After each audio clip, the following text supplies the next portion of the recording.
Hello students, welcome to my channel Study Simplicity. Students आज हम next topic start करेंगे which is about mid brain. हम लोगों ने इससे प्रीवियस वीडियोस में डिस्कस किया था कि ह्यूमन ब्रेन जो है उसकी एनाटॉमी हम लोगों ने स्टार्ट की हुई है कि ह्यूमन ब्रेन जो है इसके कौन कौन से फर्दर पार्ट्स हैं और उन फर्दर पार्ट्स के आगे कौन से सब पार्ट्स हैं। तो हमने पढ़ा ब्रेन के 3 पार्ट्स हैं, फोर ब्रेन, मिड ब्रेन और हाइंड ब्रेन। फिर फोर ब्रेन में हमने देखा कि fore brain is the largest part of brain और फोर ब्रेन के आगे 2 पार्ट्स थे, सेरेब्रम एंड डायनसेफलॉन। फिर सेरेब्रम में हमने देखा कि उसके 4 लोब्स हैं और वो 4 लोब्स अपना अलग-अलग से कैसे फंक्शन परफॉर्म कर रहे हैं। और उन लोब्स के अलावा हमने कुछ बेसल न्यूक्लियाई देखे जैसे कि हिप्पोकैम्पस और एमिग्डाला। फिर हमने लिम्बिक सिस्टम देखा।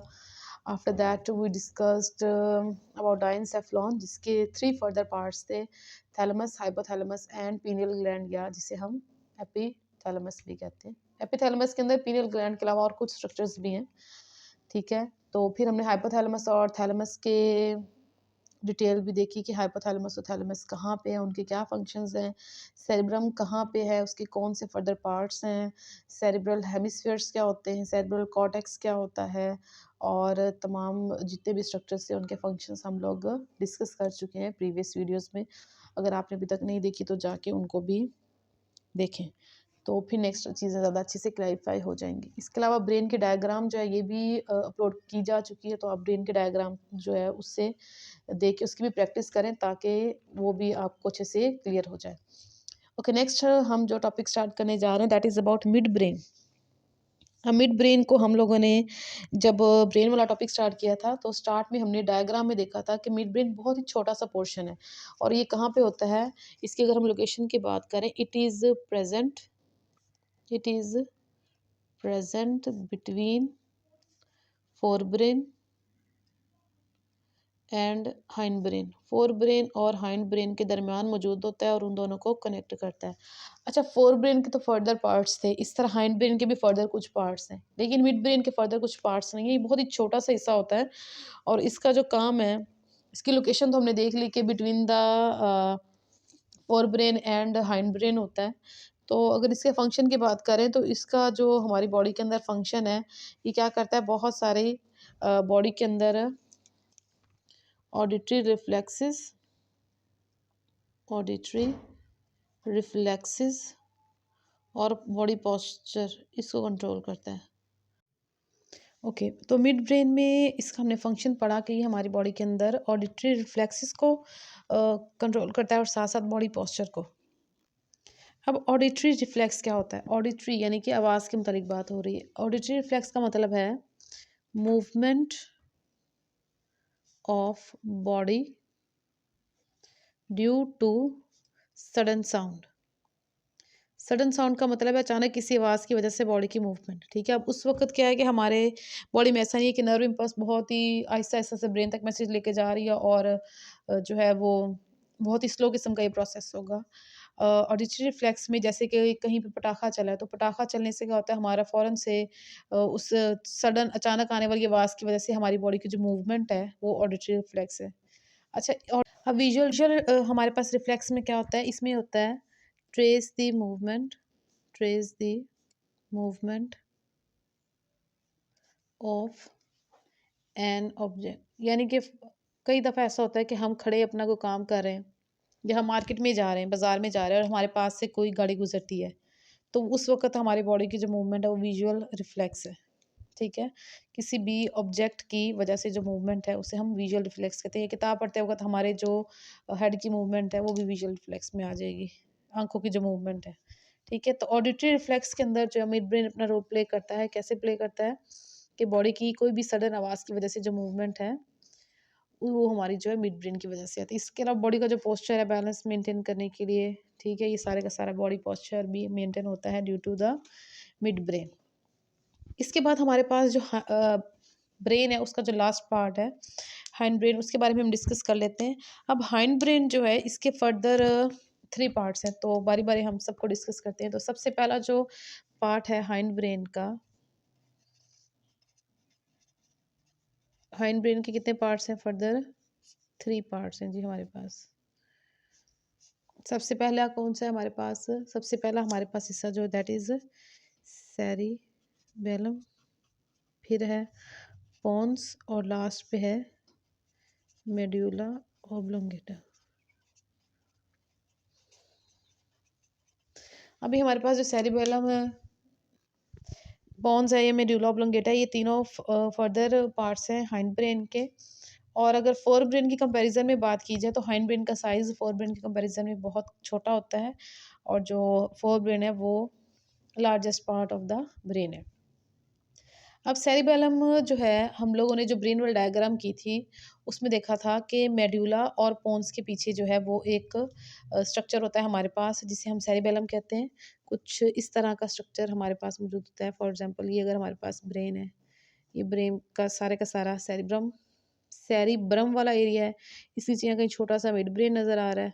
साथ हमारे पास ये पोन्स है, और ये हमारे पास आ गया मेड्यूला ऑब्लोंगेटा। तो यहाँ पे करके एक स्ट्रक्चर होता है हमारे पास, जिसे हम नाम देते हैं सेरिबेलम का। अब ये जो मिड ब्रेन है, पोन्स है और मेड्यूला ऑब्लोंगेटा है, क्योंकि ये एक साथ मौजूद है, तो इस पूरे एरिया को मिड ब्रेन, पोन्स और मेड्यूला ऑब्लोंगेटा वाले एरिया को हम ब्रेन स्टेम का भी नाम देते हैं। और जो सेरिबेलम होता है, इसके भी आगे बेसिकली हमारे पास टू लोब्स होते हैं। तो अगर हम इस सेरिबेलम को ऊपर से यहाँ से देखें, इधर से, तो ये हमारे पास कुछ इस तरह का एरिया है। एक सेंटर में डंडी है और इसके दोनों तरफ इस तरह का बटरफ्लाई शेप्ड एरिया होता है। तो ये टू लोब्स होते हैं हमारे पास सेरिबेलम के, एक इस तरफ है और दूसरा जो है वो उस तरफ मौजूद होता है। इस सेरिबेलम के अंदर हमारे पास कुछ इस तरह से ट्री लाइक एक स्ट्रक्चर मौजूद होता है। ठीक है, इस ट्री को हम ट्री ऑफ लाइफ कहते हैं। This one is tree of life. ठीक है, ये जो सारा एरिया है इसको हम ट्री ऑफ लाइफ का नाम देते हैं। ठीक है, और हमारे पास सेरिबेलम के अंदर भी वाइट और ग्रे मैटर मौजूद होता है। सेरिबेलम के अंदर भी हमारे पास वाइट और ग्रे मैटर होता है। ये वाला जो सारा बाहर वाला एरिया है, ये वाला एरिया, ये सारा ग्रे मैटर होगा, और ये जो ट्री ऑफ लाइफ वाला एरिया है, ये सारे का सारा हमारे पास ग्रे मैटर होगा। तो this one is the grey matter, और ये सारा जो है हमारे पास वाइट मैटर है। अब अगर हम सेरिबेलम के फंक्शन की बात करें, इसके काम की बात करें, इसका क्या काम है, तो ये बहुत सारी मसल्स की मूवमेंट को कोऑर्डिनेट करता है। मसल्स की मूवमेंट को कोऑर्डिनेट करता है। मसल्स मूवमेंट की कोऑर्डिनेशन करता है हमारा जो सेरिबेलम है, और ये बिल्कुल मेड्यूला के पीछे, मेड्यूला ऑब्लोंगेटा के जो है ये पीछे यहाँ पे करके जो है ये मौजूद होता है। इसके अलावा अगर हम पोन्स की बात करें तो हमारे पास हाइंड ब्रेन का जो सबसे पहला पार्ट है दैट इज़ पोन्स। पोन्स कहाँ पे है जी? It is located on the top of medulla oblongata. और अगर इसके फंक्शन की बात करें तो इसका क्या फंक्शन है? इसका सबसे पहला जो फंक्शन है, it assist medulla in controlling breathing. Breathing को कंट्रोल करने में ये मेड्यूला की हेल्प करता है। इसके अलावा अगर हम इसके फंक्शन की बात करें तो ये सर्व करता है, it serves as a connection. एक कनेक्शन के तौर पे काम करता है। कहाँ कहाँ पे? बिटवीन स्पाइनल कॉर्ड, किस किस के दरमियान में कनेक्शन का काम करता है? ये पहला फंक्शन है। दूसरा फंक्शन है, it serves as a connection between spinal cord and cerebellum.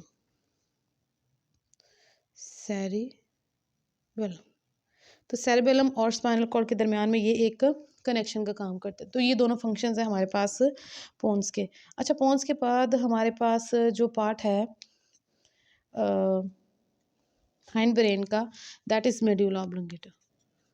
ये सबसे आखिरी पार्ट है, और इसके बाद हमारे पास मेड्यूला ऑब्लोंगेटा से की ही कॉन्टिन्यूशन को हम स्पाइनल कॉर्ड कहते हैं।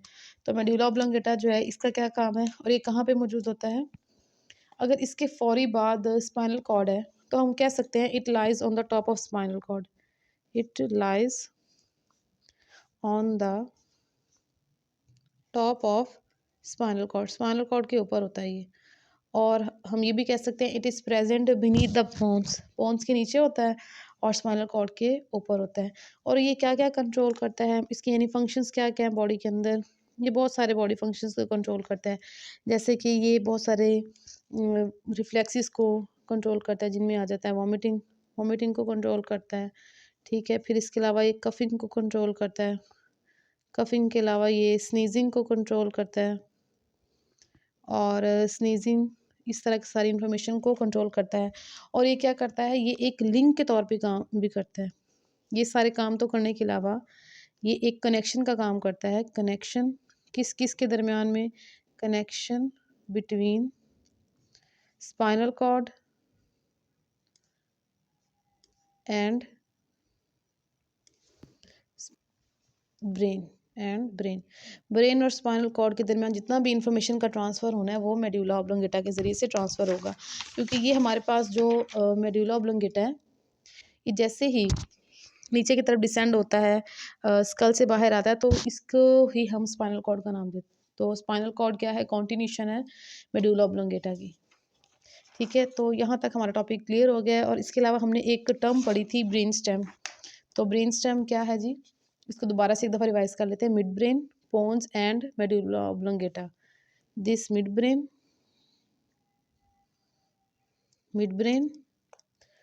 पोन्स एंड मेडुला ऑब्लोंगेटा, इन तीनों को मिलाकर हम नाम देते हैं ब्रेन स्टेम का। तो कलेक्टिवली ये तीनों ही हमारे पास क्या है जी, ब्रेन स्टेम है। ठीक है, होप सो यहाँ तक आपको वीडियो जो है वो इंफॉर्मेटिव लगा होगा और लेक्चर की समझ आ गई होगी। अगर आपको लेक्चर की समझ आ गई है तो इस वीडियो को लाइक करें, शेयर करें और चैनल को सब्सक्राइब करें। जज़ाकल्लाह। Thanks for watching. Like and share this video and subscribe to my channel.